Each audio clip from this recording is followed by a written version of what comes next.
Hello guys, welcome back to our vlog, and for today's video we're going to make a papaya glycerin extract. So we only need two ingredients, the dried papaya powder and the vegetable glycerin.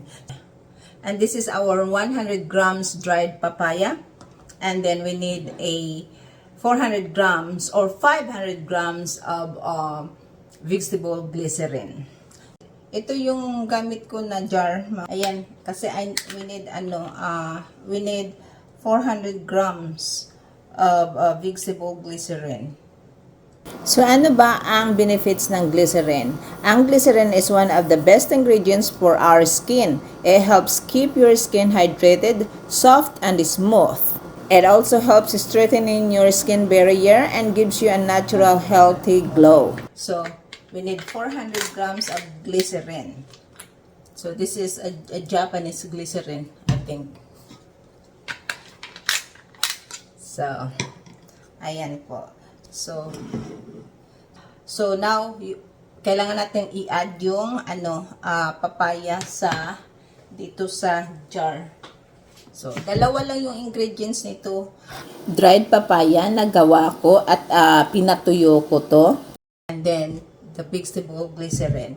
Kaya ko to ginagawa kasi ihahalo ko siya sa sabon na gagawin ko.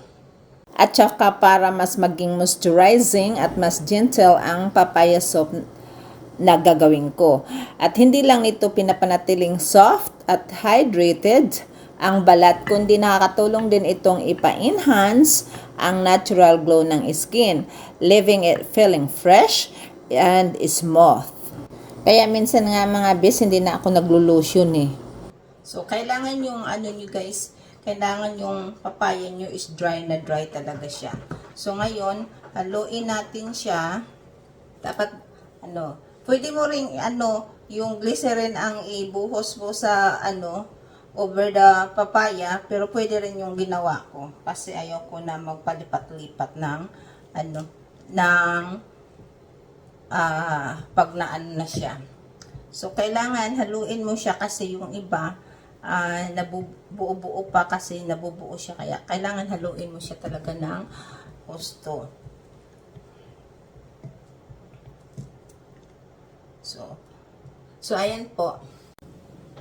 So, habang naghahalo tayo, shout out dyan sa mga followers ko sa La Vida Lynn. Yung hindi pa naka-follow, please follow. At saka follow kayo sa YouTube ko rin. Yung YouTube ko is Sasilin. Ayan. So, ayan po. Ito na na siya. Mix na siya. Yung wala na siyang buo-buo. So, kailangan natin siyang takpan. At saka i-marinate. Kailangan natin siyang haluin ng haluin para mawala yung air, kasi minsan nagbabago at saka minsan pa siya, buo-buo pa siya. So kailangan talaga yun, maano siya, ma-mix ng gusto.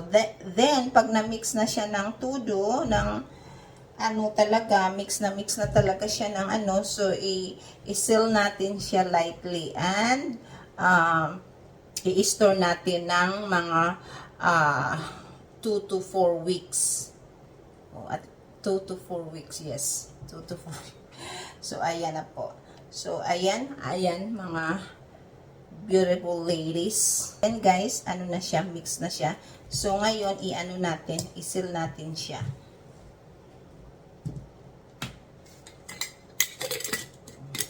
Then, ayan. So, di ba easy lang? So, pwede ito gamitin sa paggawa ng sabon yung oil niya. So, after 2 to 4 weeks, kailangan ko itong i-filter. So, kailangan yung mga papaya, mahirap mag-filter kasi matagal. Kasi ang gamit ko is yung coffee filter dahil hindi talaga nakakalusot yung mga grind papaya. So, ayan po.